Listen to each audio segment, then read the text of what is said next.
Chicago. I grew up in a very small town, about 3,800 people. And when I was very small, I lived in Mount Morris, and then when I was about 5, my parents decided we were going to move out to the country. And I remember spending a lot of time driving around, or maybe I should say dragged around, going to look at all these different farmhouses in the country. And my dad would always kind of come up and say, "Oh, Colleen, that will be your bedroom someday. This is where you will play." And it never really seemed to come to fruition. We did this a lot, driving around, looking at places, seeing if we were going to live there. But eventually, my parents found a place. And I remember my dad taking me out there, and it sort of looked to me like maybe no one had lived there for a very long time. We went out to the barn, and I have a very vivid memory of the grass was so long that I couldn't even see. So my dad picked me up, and he pointed to the bedroom window, and "Oh, that's where you'll sleep, and this is where you'll play, and this is where the pets will be," and so on and so forth. And we actually moved to this house, and we went on to have many, many pets. Which, you know, if you live here in Chicago, I won't even let my daughters have a dog. And I had a dog, we had cats, we had ducks, we had roosters, we had a horse, we had cows, we had goats. But today I want to tell you about owning a pet cow. And have any of you owned a pet cow? I have. All right, so there's a few. This is good, this is good. So when you own a pet cow, you can take a cow away from its mother when it is only 3 days old. So if you took a baby cat away from its mother, it'd have this teeny tiny bottle, and you would go and give it to it. When you take a cow away from its mother, it has this great big bottle that you actually have to, you know, put the powder in and the milk and shake it up. And when I was writing this, I was like, you know, I think probably I only did this like 8 times, and truly my father is the one who did this every morning before and after school. But since he's not here, I'll tell you, every morning before and after school, I had to go and feed the cow. His name was Prince. He was black and white, and he was so soft, and his tongue was like sandpaper, and he would lick you, and you'd just climb right over the fence and like play with this cow, kind of like the dog and the cat and all the other animals. So we had Prince, and he was great. And then one day, my dad told me that Prince was getting old, and Prince had to move. And I was upset about this at first, but then, you know, this happens. We had a horse named Chief, which we got, from my understanding, because whoever else had him thought he was too old. So, okay, Dad, the cow's too old, and he sold the cow to not his good friend Dan Hartman, but to Dan Hartman's neighbor. And we got some more cows. We had King, Princess, Maiden, Queenie, a whole set of cows. And they all one day got too old. And all of the cows seemed to move to Dan Hartman neighbor's house. So when we would drive to Dan Hartman's, I would beg my dad, Dad, oh, there's Prince, I see him, can you pull over? And my father did.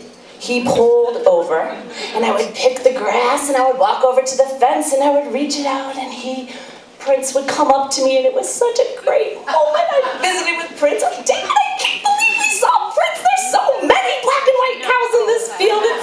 It's just so great. And my dad would say, "Yeah, it's great, Colleen. Now let's go home." And then we would get home and have like the best sirloin steak you've ever had. And this pattern continued. We would get the cow. I would raise the cow. My dad would take the cow to the butcher. My mother would serve the cow. And I ate a lot of red meat growing up. So much red meat. I actually thought I was being fancy when I ordered chicken on my prom date. Because we ate a lot of red meat. And eventually my brother started naming the cows things like dinner and hamburger. And a lot of things started connecting. And I realized I had kind of fallen for this little loop. And it's probably a good thing I fell for it, because otherwise I'd be a vegetarian and would just be, I'd have to think so much about what I was eating. No offense if you're a vegetarian, it's just, I have a lot to think about with the 3 daughters, so it just wouldn't really work. And I was talking to my sister yesterday, I was like, I can't believe Dad tricked us like that. I mean, really, I just can't believe it. And she's like, no, Colleen, he tricked you. Patrick and I totally knew what was going on. Kind of like the mice. And I was like, oh yeah, the mice. So I lived in this old farmhouse. Do you remember this, right? And my dad pointed up to that bedroom window. He said, oh, that's gonna be your bedroom. So I shared this room with my sister. It was beautiful, nice farmhouse, great room, but no one had lived there for a while, and we're in the country, there are mice. Right around the same time, I must have been watching Laura Ingalls Wilder in Little House on the Prairie. Anybody? Little House on the Prairie? Okay. And I have to pause here for a moment just to think of Little House on the Prairie. I want you to think of Michael Langdon and his hair. And I actually Googled it to make sure. I was like, is it Langdon? Is it Landon? And I looked it up, and I was looking at the pictures, and I was confirmed. My father's hair in 1982 was exactly like that. Exactly. And right when we moved in, I must have seen, maybe you saw this episode, where a mouse goes in Pa's hair.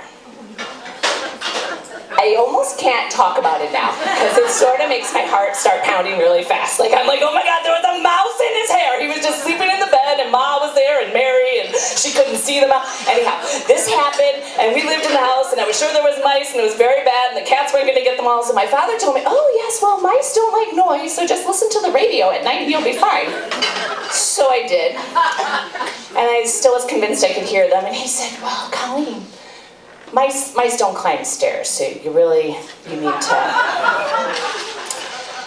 And I believed that probably until I was about 25.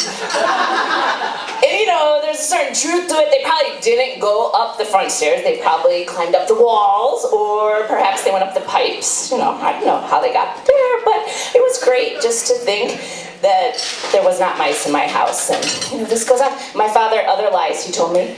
I got to middle school, got math homework. My father told me he knew different ways to do the quadratic formula. Different ways, not the way that the math teacher had taught me. Well, he was wrong. No.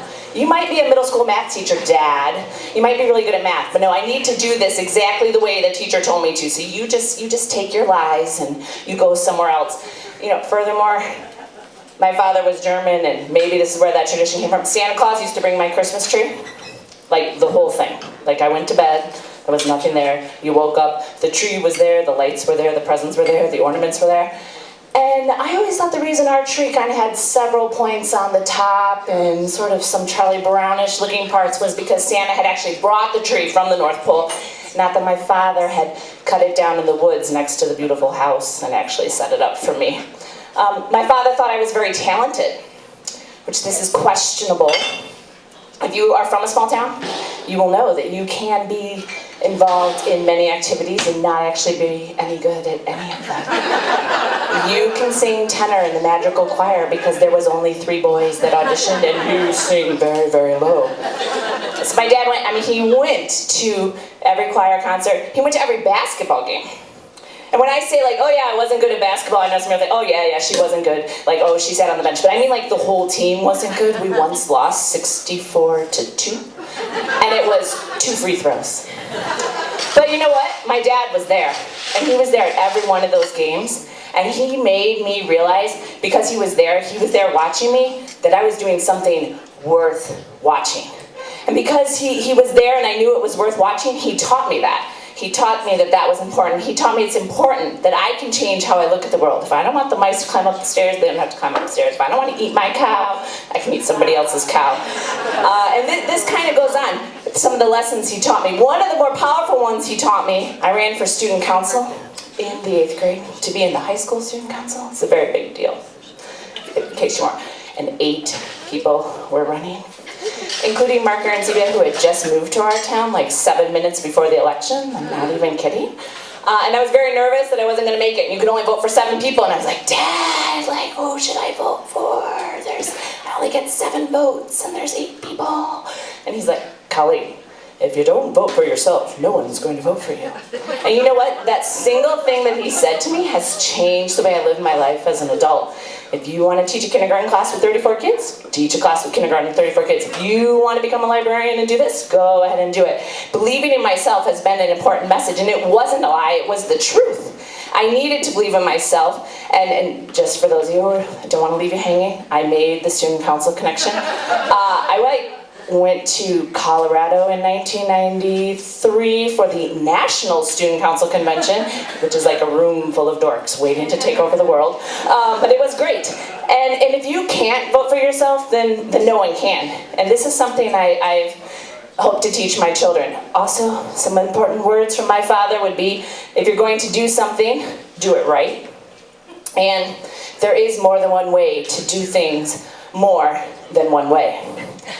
Sometimes not knowing the whole truth and living with your own version of the truth can be a truly wonderful thing. And I am thankful to my Father for teaching me that it's okay to live in my own little house of lies. Thank you.